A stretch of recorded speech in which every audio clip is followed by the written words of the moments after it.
A French soldier named Ferdinand Angusture had not yet turned 20 years old. He had just passed his baccalaureate. He was assigned to the Western Front, designated for a unit whose official name was sterile and bureaucratic, but whose slang name said everything. He was a nettoyeur de tranchées, a trench cleaner. His comrades called themselves something else. They called themselves zigouilleurs. In French argot, it meant killers. He was moving through a captured German position after an assault when a shell fragment struck him in the head. He fell in blood and mud. He survived. His father, upon learning what his son had been doing in those trenches, did not survive the knowledge. The man killed himself. That figure deserves to sit with you for a moment.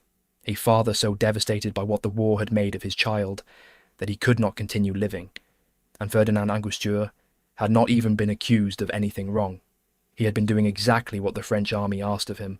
This is a documentary about the men who crossed into the dark between the lines, about the weapons they forged from wire and salvaged steel, about the clubs they wrapped in leather straps and drove into German skulls, about what the night did to their minds, and what their minds became when the sun rose again.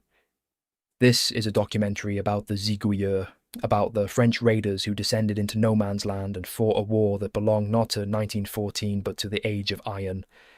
In August 1914, France marched to war with a confidence that bordered on the surreal. The French army wore bright blue coats and red trousers. Officers rode horses, infantry charged with fixed bayonets. The General Staff had spent 2 decades planning for a war of movement, of decisive offensive action, of the élan vital and the vital spirit, that French doctrine insisted would overwhelm German firepower through sheer aggressive momentum. By September 1914, the movement war was dead. The armies had bled each other into the ground along the Marne, and then both sides began digging.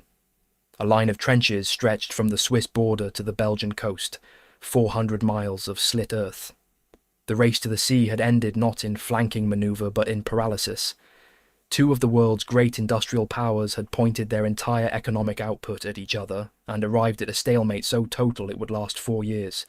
France's position within this stalemate was particular. Unlike Britain, France was not fighting to protect an empire or honour a treaty. France was fighting for its own soil. German troops occupied northern France. The industrial heartland of the country, the coalfields, the steelworks, the cities, Wayne-Guiguen was under German occupation.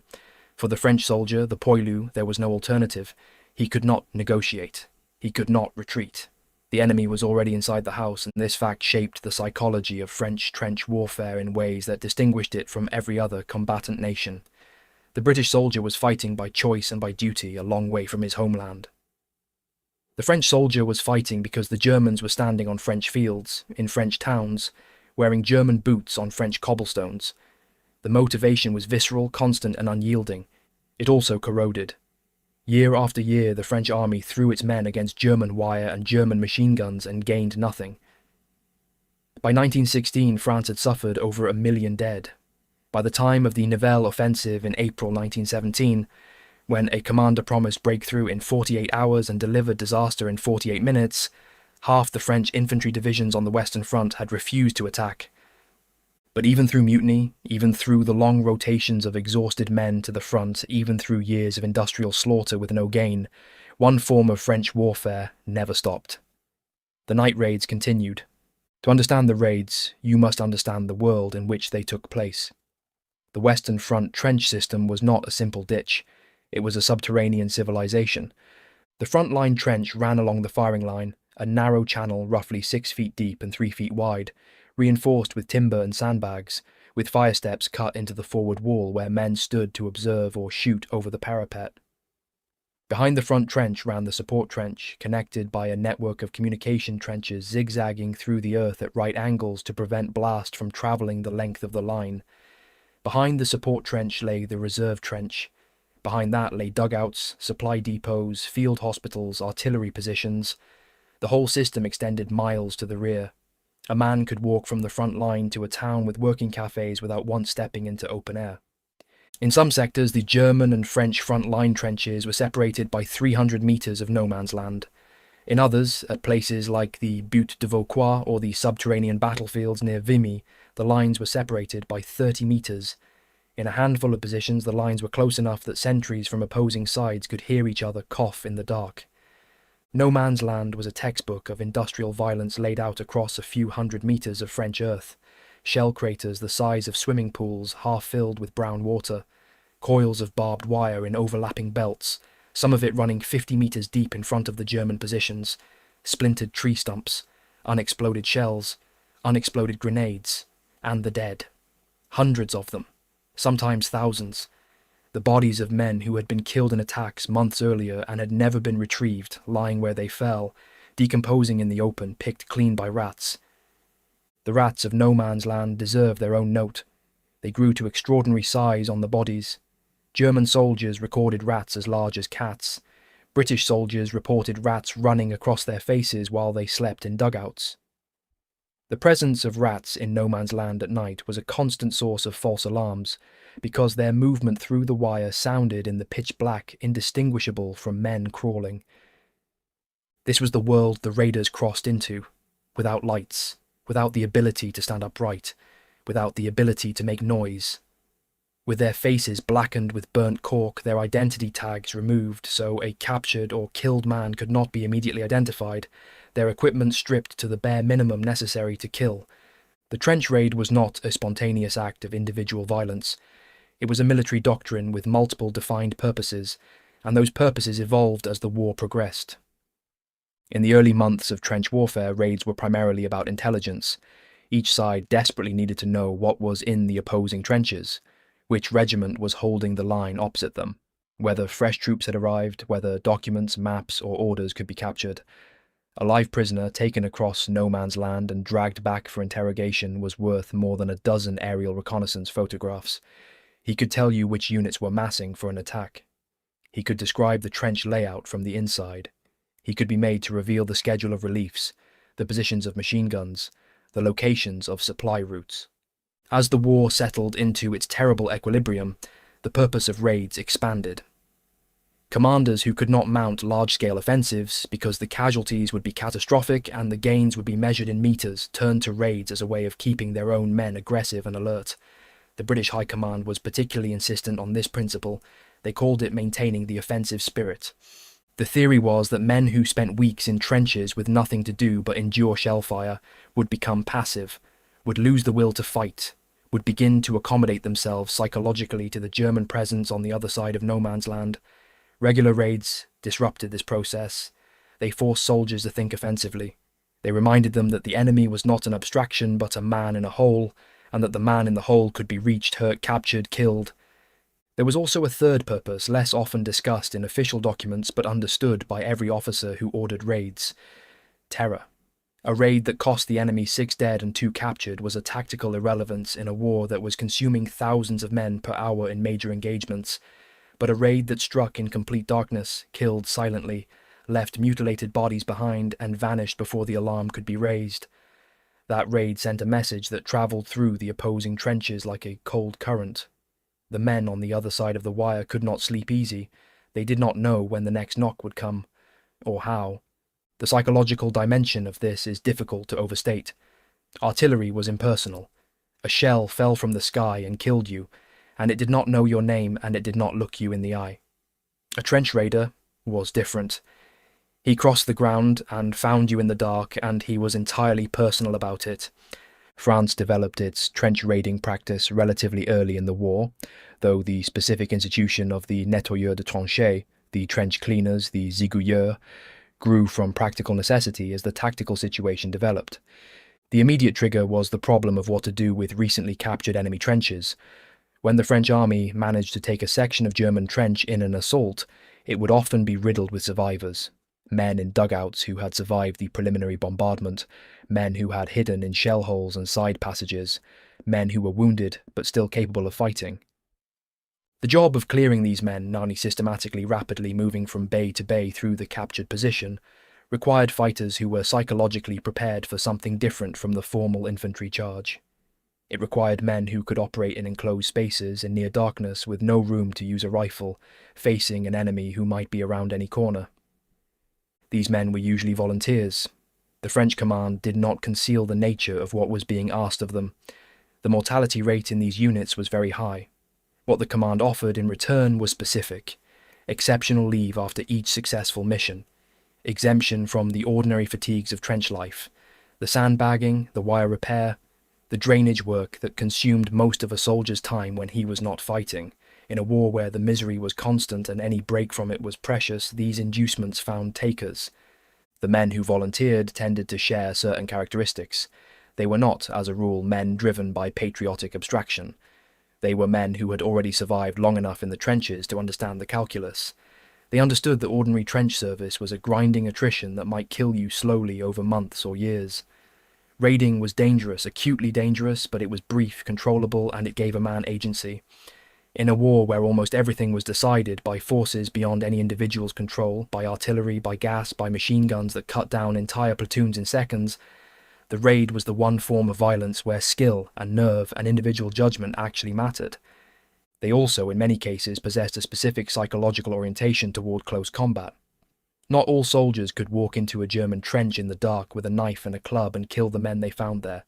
The action required something that was not quite courage in the conventional sense. It was a capacity for intimate violence, for the physicality of hand-to-hand killing that most men found deeply alien. The Zigouilleurs had this capacity, or they developed it, or they performed it while their minds did something else entirely. Many of them in the years after the war were never able to describe what that something else was. Here is the detail that no summary of the Western Front can pass over without comment. The French Zigouilleurs, like trench raiders across all the armies of the Western Front, went into combat with weapons that had no business existing in the 20th century. They went in with clubs, with daggers, with spiked maces and sharpened entrenching tools. They went in other words, with the weapons of medieval warfare, and they used them to kill men in an age of tanks and poison gas and aircraft and machine guns that fired 600 rounds per minute. The reason was noise. Firearms made noise. Noise in no man's land attracted flares. Flares illuminated. Illumination at close range to the enemy wire was a death sentence. The entire tactical premise of the night raid was silence. Absolute, maintained, enforced silence from the moment the raiding party climbed over the parapet until the moment it returned. A man dying of a knife wound made far less noise than a man dying of a gunshot. A man clubbed unconscious made no noise at all. Grenades and pistols were carried for the moment when the mission went wrong and silence ceased to matter. Until then, every kill was silent, and that requirement drove French soldiers back 12 centuries in their choice of tools. The most distinctively French weapon of the raids was the clou français, the French nail.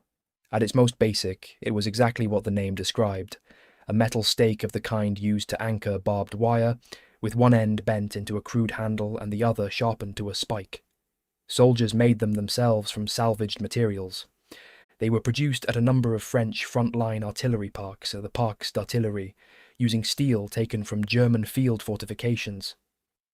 The Imperial War Museum in London holds examples today. They are crude, isometric, deeply utilitarian objects. Looking at them, you understand immediately that the men who made them were not designing weapons, they were solving a problem.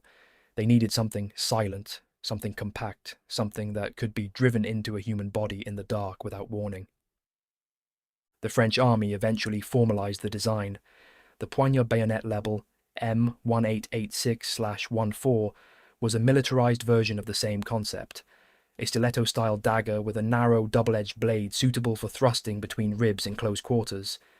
The French army had such urgent demand for close-quarter blades that it demobilized civilian cutlery workers and set them to producing fighting knives for the front. This is a remarkable fact. In the fourth year of an industrial war, France was pulling its knife makers out of civilian life to supply daggers for men who were going to kill with their hands. The blades of trench knives were routinely blackened before a raid. Burnt cork or chemical treatment turned the steel from reflective silver to matte black. Moonlight caught a blade at distance. A blackened blade was invisible until it was already inside you. Beyond the clou français and its descendants, the trench club was the most common raiding weapon across all armies. The French version was typically improvised, a length of wood from a broken trench post or entrenching tool handle with metal reinforcements attached. Hobnails, horseshoe nails, flanged metal rings. In some cases, a deactivated hand grenade screwed onto the end. The result was functionally identical to a medieval mace. It was the weapon of a man-at-arms in the 100 Years' War, fabricated by French infantrymen in 1916 from the debris of industrial warfare, and carried into German trenches to split open German skulls. When German accounts from the period describe French close-quarter fighting, the trench club appears repeatedly. German soldiers found it particularly horrifying, not because it was more lethal than a machine gun, but because of what it said about the nature of the fighting taking place 300 meters away. The sharpened entrenching tool was another staple. The standard French entrenching shovel had a blade roughly the size of a large hand, mounted on a short wooden handle. Ground to an edge and used as a hatchet, it was ideal for the tight angles of a trench. A rifle was 6 feet long and required a full arm's length to swing a bayonet. A sharpened shovel could be swung in a space 2 feet wide. All Quiet on the Western Front, the semi-autobiographical novel by Erich Maria Remarque, describes German soldiers preferring the sharpened spade to the bayonet for exactly this reason. It did not get stuck in a stabbed body the way a bayonet did. You struck and you moved, and the tool was free. Knuckle dusters were common across all nationalities, often integrated into the handle designs of trench knives or carried separately as brass or iron rings. The French also made use of the Apache revolver, a weapon designed originally for Parisian criminals, combining a short-barreled revolver, a knuckle duster grip, and sometimes a folding blade, all in a single object small enough to conceal in a closed fist. It was a weapon designed for street violence, for fighting in alleys, for the abrupt encounters of an underworld that existed in peacetime Paris. On the Western Front, in the confines of a German trench at 2 a.m, it was exactly the right tool. The Ruby pistol, a compact semi-automatic manufactured in Spain and supplied to the French army by the hundreds of thousands, was the standard sidearm of many zigouilleurs. The FM Browning 1900, originally a Belgian military sidearm and highly reliable under wet and muddy conditions, was preferred when available. Belgian trench sweepers, the nettoyeurs de tranchées, whose practice paralleled the French, favoured the Colt model 1903, of which Belgium received over 24,000 between 1915 and 1917. These pistols were used, but only as a last resort. The moment a shot was fired, the entire mission changed character. There was also the grenade. The French grenade of the First World War, the Roquette grenade, the Pear grenade, the later F1, was a constant companion of the raider, carried not for use during the approach but for use in the withdrawal. Once the killing was done, grenades were thrown into dugouts before the raiders left. This was not combat in any formal sense. Men were sleeping in those dugouts. The grenade was thrown into an enclosed space containing sleeping soldiers, and the entrance was sealed, or the raiders moved on. The history of the Western Front contains this fact and moves on quickly because it is uncomfortable, because it challenges the framework in which we prefer to think about the First World War as a war of mass impersonal slaughter rather than individual, deliberate, intimate killing. But it happened. Every night. Among all the French units engaged in close-quarter fighting during the First World War, one formation stands out for the consistency and ferocity of its reputation. The Division Marocaine, the Moroccan Division, was an elite composite force unlike any standard French infantry division on the Western Front. Its principal components were the Régiment de Marche de la Légion étrangère, the Foreign Legion, along with the 4th Marching Tirailleurs Regiment, the 7th Marching Tirailleurs Regiment, and the 8th Marching Zouaves Regiment. All 4 of these units were awarded the French Fourragère in the colours of the Légion d'honneur by the end of the war. This honour, representing at least 6 citations in army orders, was among the rarest decorations in the French army. The Moroccan division won it as a formation. The units comprising the Division Marocaine were not ordinary conscript infantry. The Foreign Legion drew men from across the world, men who had come to France with nothing or with something to escape, and who had made the Legion their country. The tirailleurs of North Africa were professional soldiers, many of them veterans of the pacification campaigns in Morocco, of the brutal asymmetric fighting in Algeria, of the desert engagements that had been the French army's permanent dirty war for 80 years. These were men who had spent their military careers in close-quarter fighting in complex terrain, against opponents who knew the ground and used it brilliantly. They arrived at the Western Front already skilled in exactly the kind of tactics that trench warfare demanded. The Moroccan division's record at Vimy Ridge illustrates what this combination of men was capable of. On May 9, 1915, during the Second Battle of Artois, the regiments of the Moroccan division rushed the German lines at Berthonval at 10 a.m. and, in the words of the French official record, fiercely overcame the German resistance and reached Hill 140, their objective, breaking for the first time the enemy's front. They had advanced 4.5 kilometres in 90 minutes. The the deepest penetration of German lines by any Allied force since the War of Movement had ended. They had reached the summit of Vimy Ridge. Flanking units could not keep pace, and the advance ultimately failed when reserves could not be brought forward. But what the Division Marocain achieved that morning was, by the standards of 1915, extraordinary. That advance was not made with bayonet charges in the open. It was made with the skills these men had developed in North Africa. Infiltration through cover, rapid exploitation of gaps, the willingness to move through enemy positions rather than stop and reduce them, the comfort with violence at close range that came from years of fighting in places where firearms were often less useful than blades and instinct. The reputation of North African troops for close-quarter ferocity was well established by 1914, and the Germans on the Western Front were aware of it. French units that included Zouaves and tirailleurs were respected and feared in a way that was qualitatively different from the respect and fear accorded ordinary French infantry. German soldiers who were captured by these units sometimes expressed relief that they had not been killed in the initial assault. Their expectation had been that they would be. This is not a comfortable observation to record. The reputation of North African troops as uniquely savage in close combat was, in part, a racist construction, a projection by European armies of a primitivism that said more about those making the projection than about the men being described. The North African soldiers of the French army were professional fighters who had learned to fight effectively in conditions that European armies found disorienting. Their effectiveness was the product of training and experience, not of some inherent disposition toward violence. At the same time, the reputation was real in its consequences. These men were assigned to the most demanding close-quarter tasks. They fought in those tasks with the effectiveness their training had given them, and they were celebrated for it by the same army that paid them less and decorated them with less consistency than it decorated its European soldiers. In August 1915, a young French infantry officer named Captain André Lafargue was recovering from wounds sustained in the assault on Neuville-Saint-Vaast on May 9th, the same day the Moroccan division was storming Vimy Ridge. He had commanded a company of the 153rd Infantry Regiment attacking immediately south of the Moroccan division sector. His regiment had advanced 1.5 kilometers before being held up by 2 German machine guns. He had been left wounded on the German front line. While he recovered, Lafargue wrote a pamphlet. He called it Études sur l'attaque dans la période actuelle de la guerre, a study of the attack in the current period of the war. It was, for 1915, a document of remarkable clarity and foresight. Lafargue's argument was straightforward. The reason attacks failed was not a shortage of courage or manpower. It was the tactical method. Attacks were being made in waves, in the open, walking toward German positions and dying on German wire. What was needed instead was infiltration, small groups of men moving rapidly through the gaps between German strongpoints, bypassing centres of resistance, driving deep into the rear, disrupting communications and command before the defending force could reorganise. This was, in essence, what the Ziguier already did at trench level, extended to a doctrine of large-scale infantry manoeuvre. The French army published Lafargue's pamphlet in 1915. It did not officially adopt it. The following year, a commercial edition circulated widely, but as information rather than doctrine.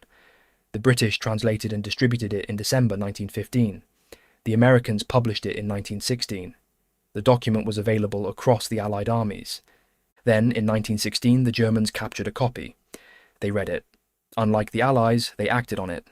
German Hauptmann Willy Rohr had been developing similar ideas independently since 1914 in the Vosges Mountains, working with specialized assault companies, Sturmtruppen, who trained and fought with precisely the close-quarter, gap exploitation methods Lafargue had described.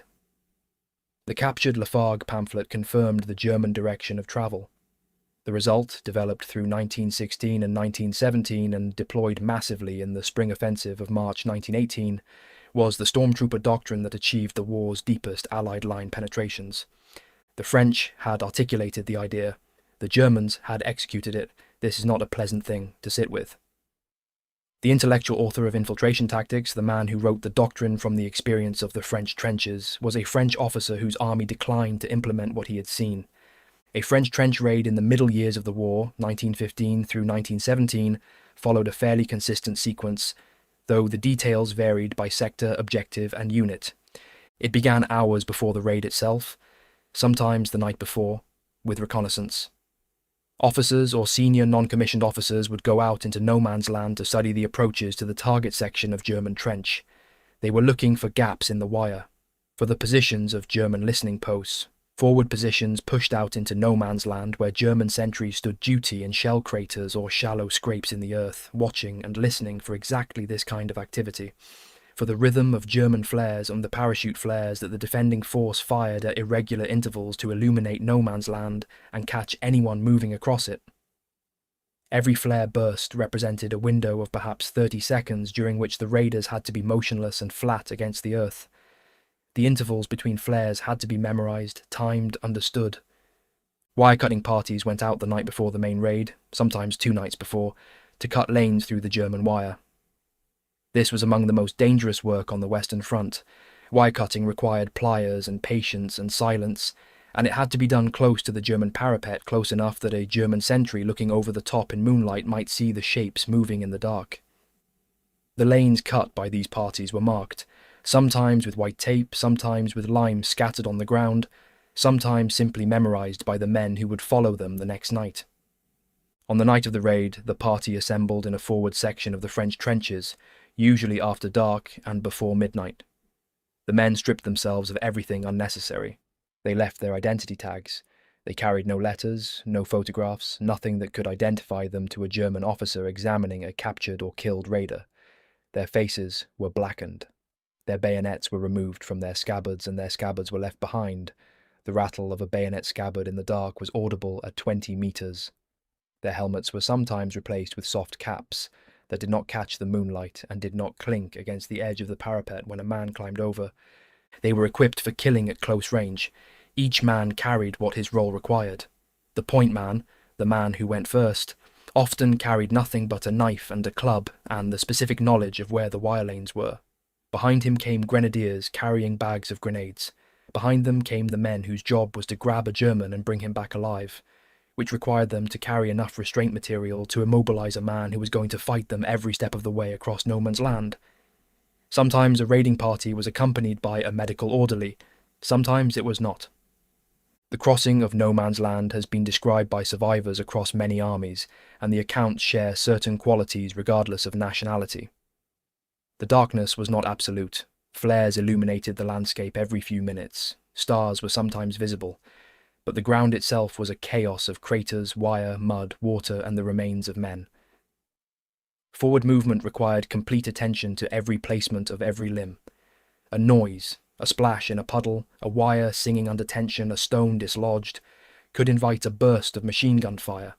Men crawled on their stomachs for hundreds of meters, testing the ground with their hands before committing their weight. The psychological experience of this crossing has been described by a British officer in a letter from the period.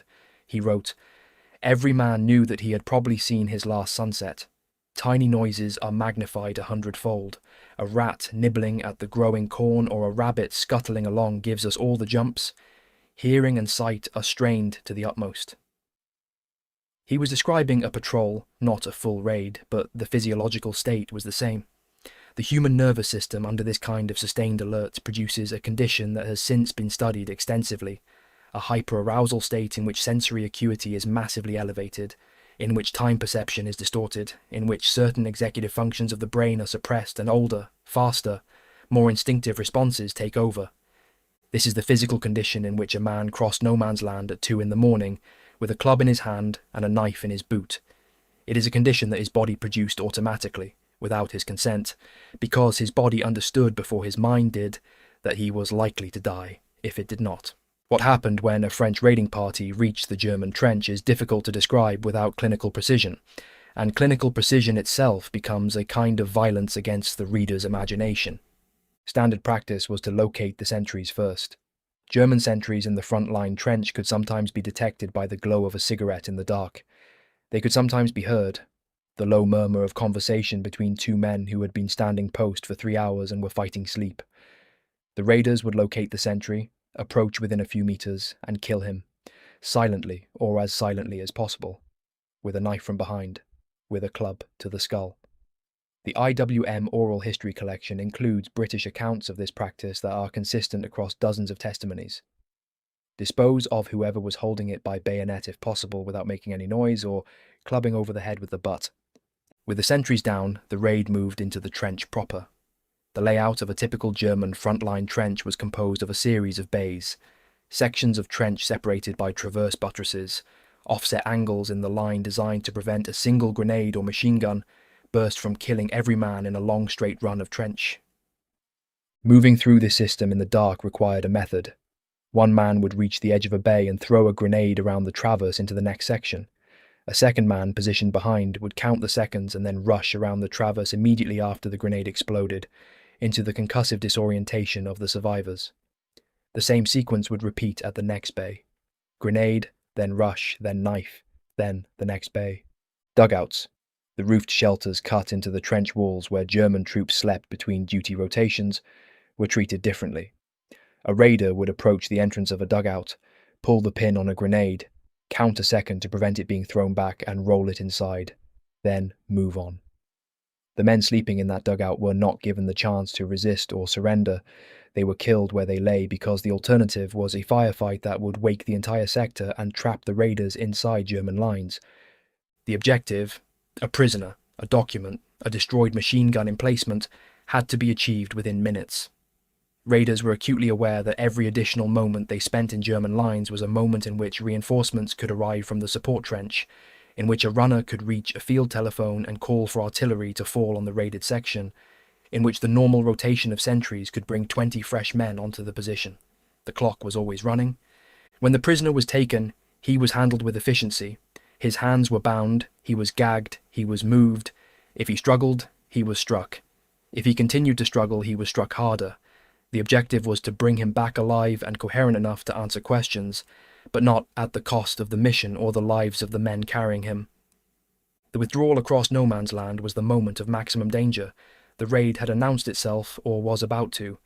German sentries would have been found dead, or the explosions would have woken the sector. Flares were going up in rapid succession now, machine guns were sweeping. The wire lanes that had been marked the night before were the only safe path. But in the changed light conditions, with men moving fast under fire, the white tape was easy to miss and the unmarked wire was everywhere. Men were wounded in the withdrawal, some were killed, some were left where they fell. The British officer Murray Rymer Jones gave a description that captures the experience of the return.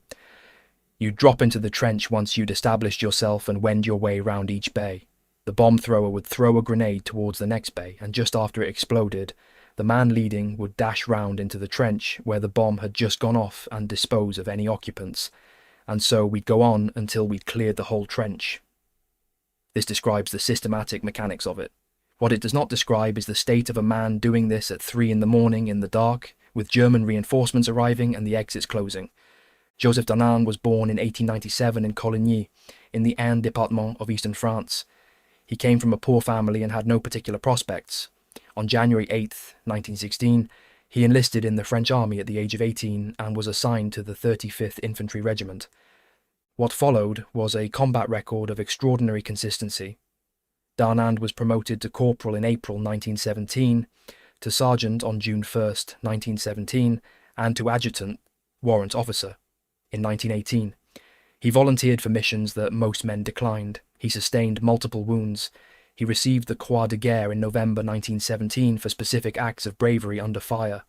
By 1918, his record included 8 citations accompanying his Croix de Guerre decorations. The number of citations attached to the medal indicated the severity and consistency of the actions recognized. Most soldiers on the Western Front received no citations at all. The action for which Darnan became most famous occurred in July 1918 in the Champagne sector. With a small raiding force, he penetrated German lines, captured prisoners, and returned with intelligence about a forthcoming German offensive. The information he brought back was operationally significant. On August 31st, 1918, Marshal Philippe Pétain, the commander of the French armies, the man who had replaced Nivelle after the 1917 mutinies and rebuilt the morale of the French infantry through patience and competence, personally presented Darnan with the Médaille Militaire at a formal ceremony. The Médaille Militaire, awarded to enlisted soldiers and equivalent to officer-level recognition for gallantry, was one of the rarest decorations in the French army. By the armistice, Darnan had emerged, in the words of his biographers, as a major war hero. He was 21 years old. What the war had made of Joseph Darnan is the subject of a reckoning that belongs to a different documentary. By the Second World War, the decorated hero of the Zigouilleurs had become the head of the milice, the Vichy French paramilitary force that assisted the German occupiers in hunting the resistance and rounding up Jews. He took a personal oath of loyalty to Adolf Hitler. He received an SS rank. He was captured after the liberation, tried and executed by firing squad on October 10th, 1945. The same man, the same hands that had carried a French nail into the dark between the lines to kill Germans in 1918 were, 25 years later, directing French collaborators to deliver French Jews to German trains.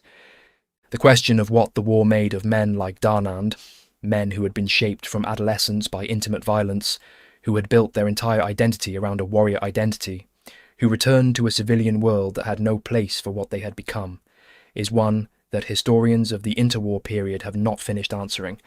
Darnand is an extreme case, but he is not an isolated one. The pathology of the raider did not end when the gun stopped.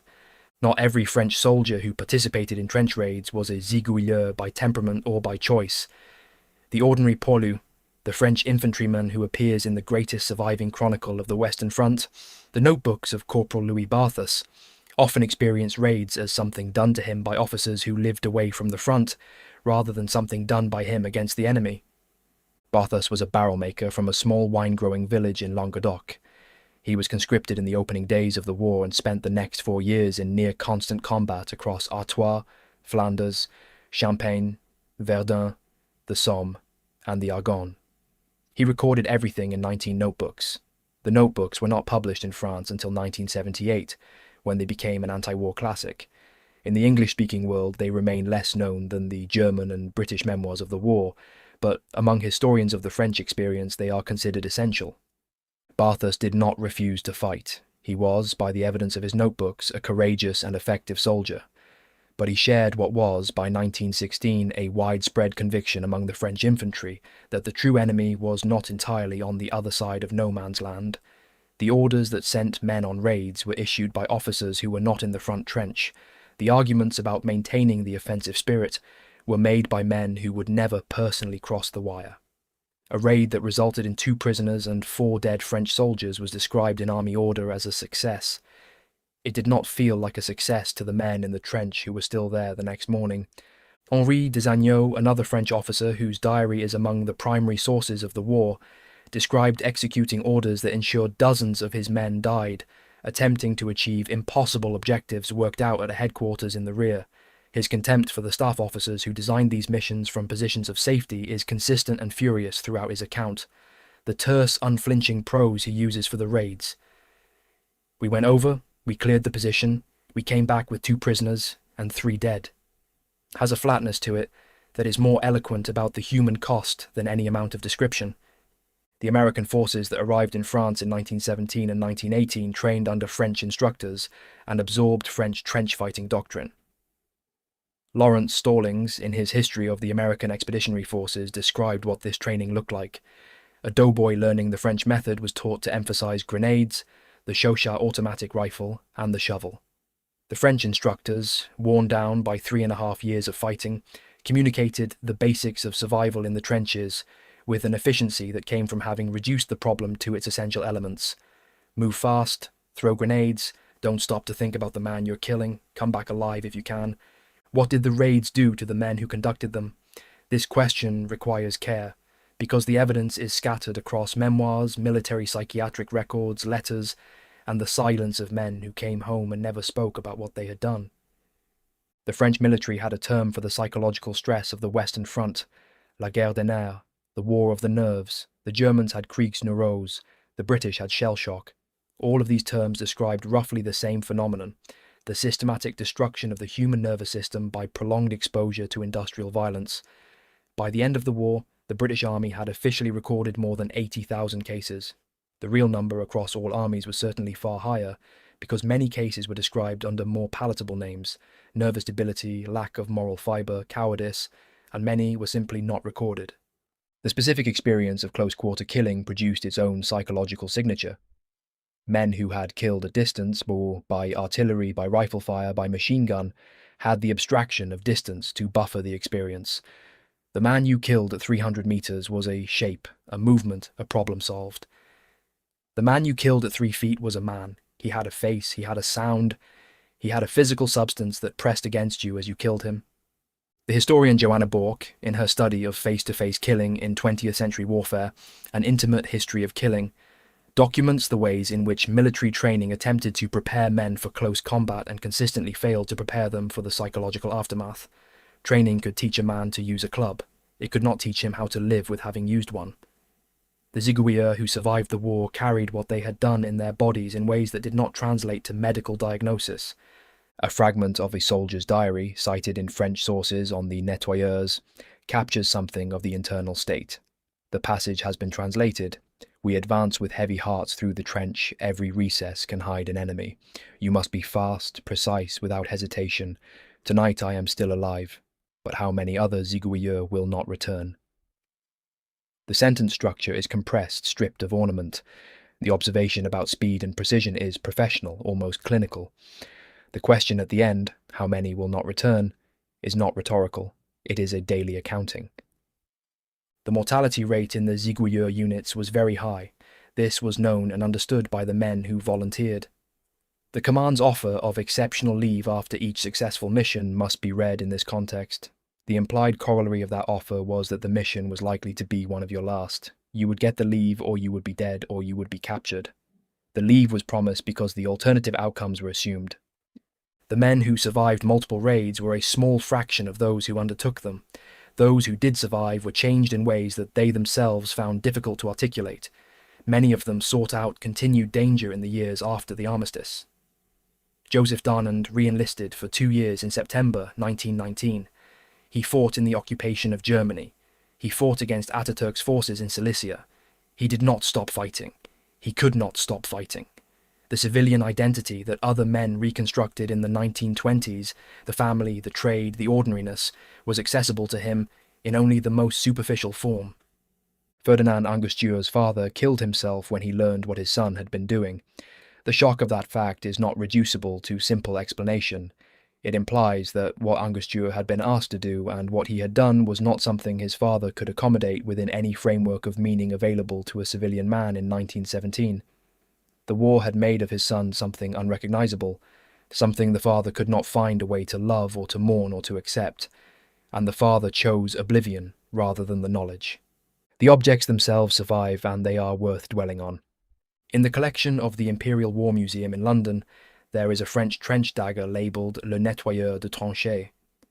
The inscription on the blade, translated, reads, "The Trench Cleaner Campaign, 1914 to 15 to 16 to 17.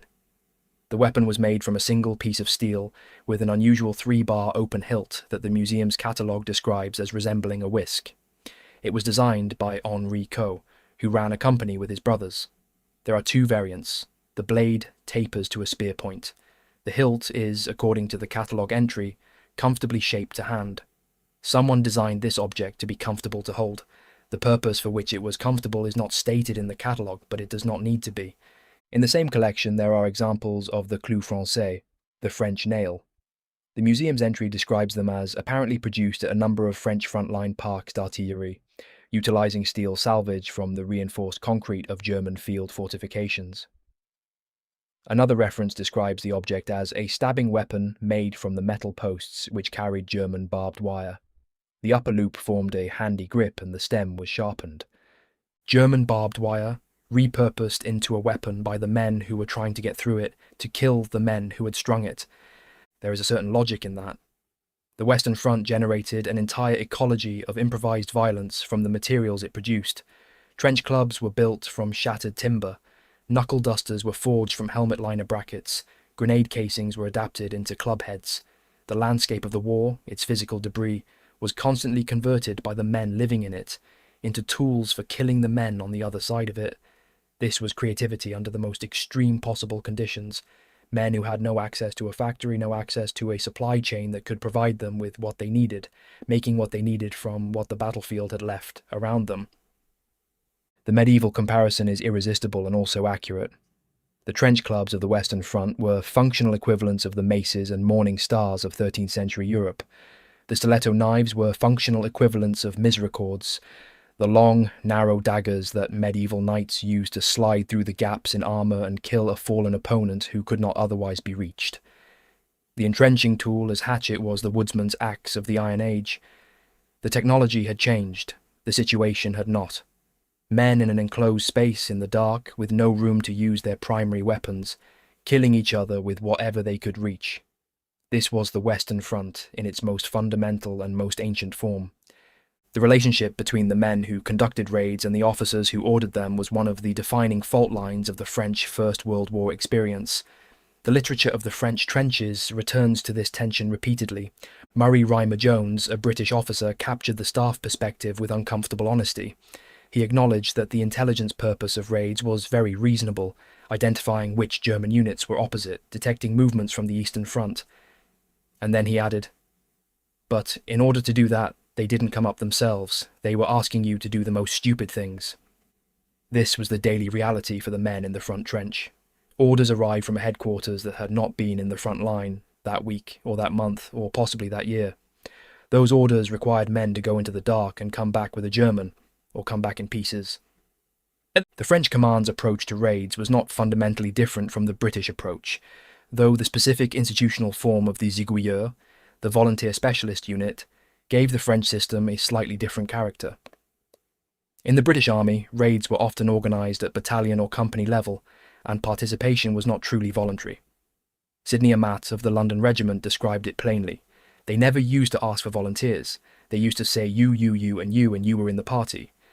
The French Ziguilleurs system nominally relied on volunteers, incentivised with exceptional leave and exemption from fatigues, but the incentive structure itself tells you something about the pressure that operated on men to volunteer. A war in which participating in raids gave you relief from the grinding misery of ordinary trench life was a war in which the ordinary trench life had been made miserable enough that dying in a raid was a rational calculation for some men. There were officers who understood this dynamic and found it troubling. The French Army's confidential reports on morale throughout 1916 and 1917 record an increasing weariness with raids among ordinary infantrymen. The raids cost lives. They provoked German retaliation. The men in the trench after a successful raid knew that the Germans would plan a reprisal, that they were now living in the target zone, that the colleagues who had gone over the wire had brought a response down on everyone who remained. The offensive spirit that raids were supposed to maintain could, in practice, corrode morale just as effectively as it preserved it. This is the central tension of trench raid doctrine, and no commander on the Western Front successfully resolved it. By 1917, the French army had been at war for 3 years. The Poilu had lost more than 1 million dead.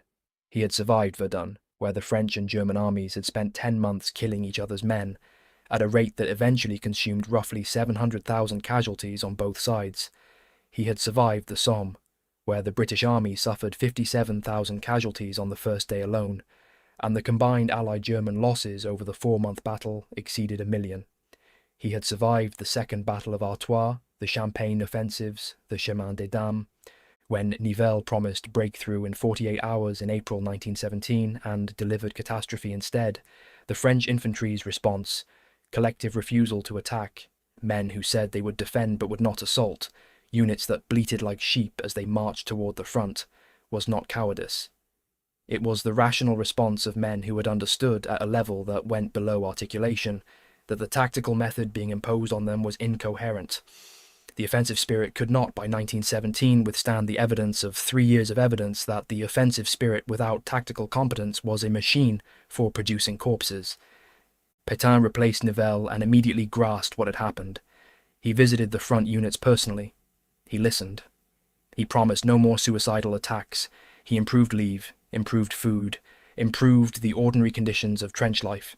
He waited for the Americans and the tanks. The mutinies subsided, but the raids continued. Even through the mutinies, even in the units that refused to attack, the night patrols and the small raids persisted, because the intelligence function did not stop, because the German threat did not pause while French morale recovered, because the men who had refused to climb out of the trench into machine gun fire would still, some of them, cross no man's land in the dark with a knife. The distinction they were drawing was between the mass industrial slaughter of the frontal assault and the individual, skill-dependent, chance-dependent violence of the raid. It was a distinction that said something important about what the war had done to the psychology of the men fighting it. By any measure, the nettoyeurs de tranchées paid a higher per capita price than almost any other soldiers on the Western Front. This statement requires qualification because the Western Front as a whole produced casualty rates that beggar comprehension and comparisons within a catastrophe risk, appearing to minimize the catastrophe. But the evidence is consistent. Mortality rates in these specialized units were very high.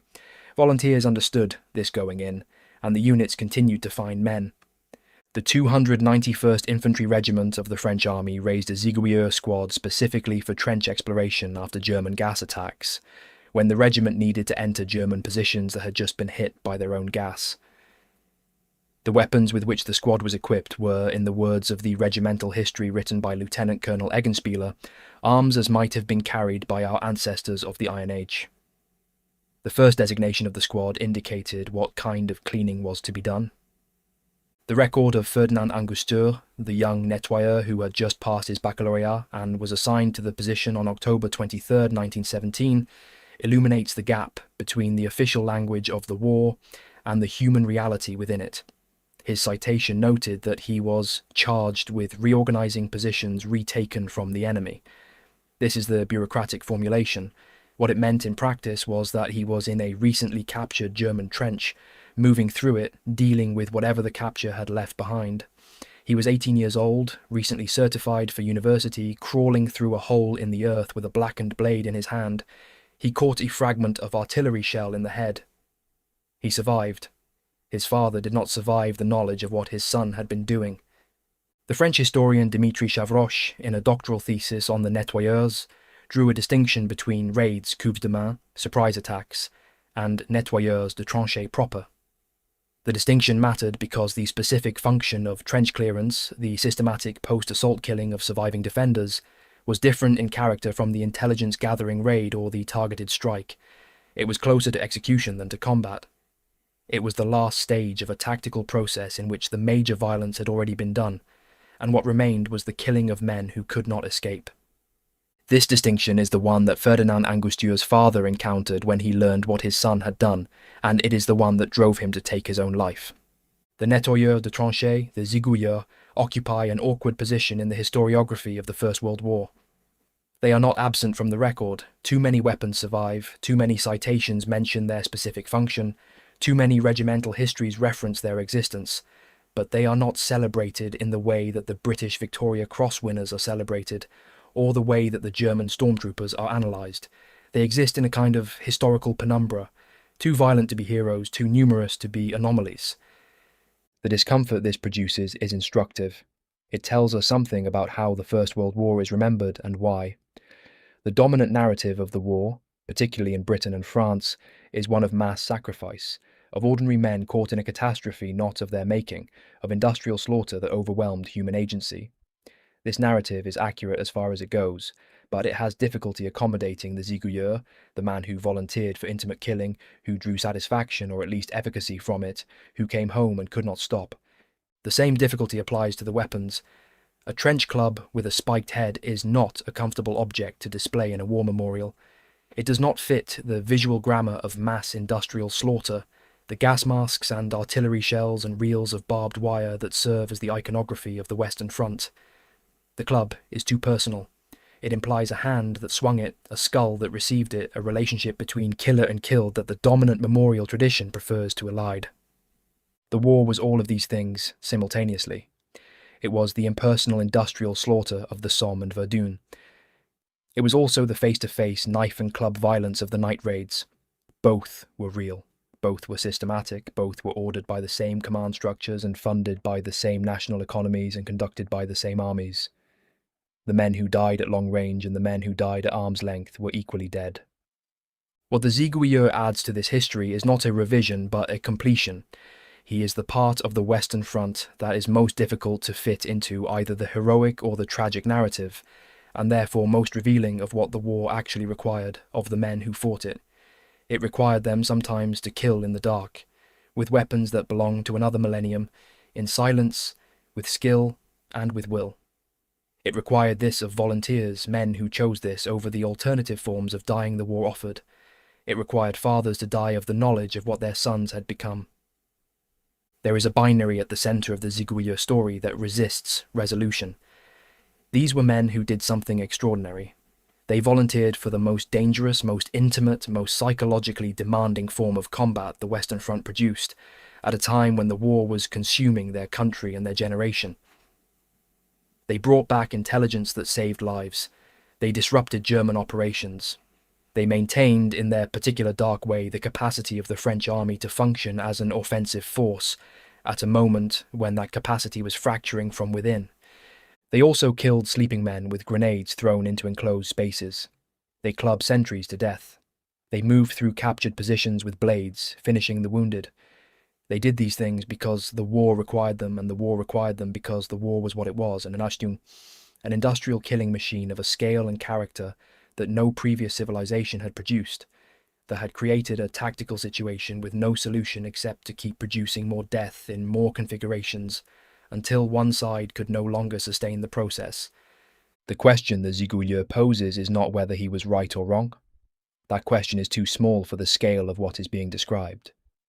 The question is what it means that the most sophisticated industrial civilization in human history produced in its moment of greatest crisis men who fought with Iron Age weapons in the dark and were valued for exactly that capacity.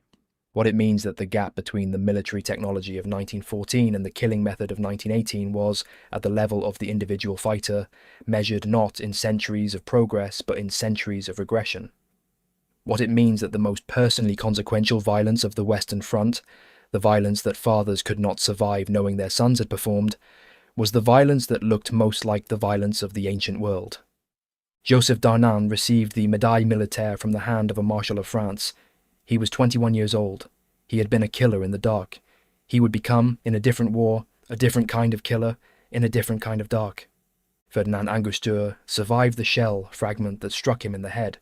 His father did not survive what the war had asked of Ferdinand. The men of the 291st Regiment's Zigulier squad went into German positions after gas attacks with weapons from the Iron Age. Call them savages, call them heroes, call them what the war made of men who were in another life students and barrel makers and cabinet makers and cobblers and sons. The binary may be correct. It may be that both descriptions apply with equal force, and that the impossibility of choosing between them is exactly the right response to the men who crossed no man's land in the dark, with their faces blackened and their blades unsheathed, and did what their country asked of them.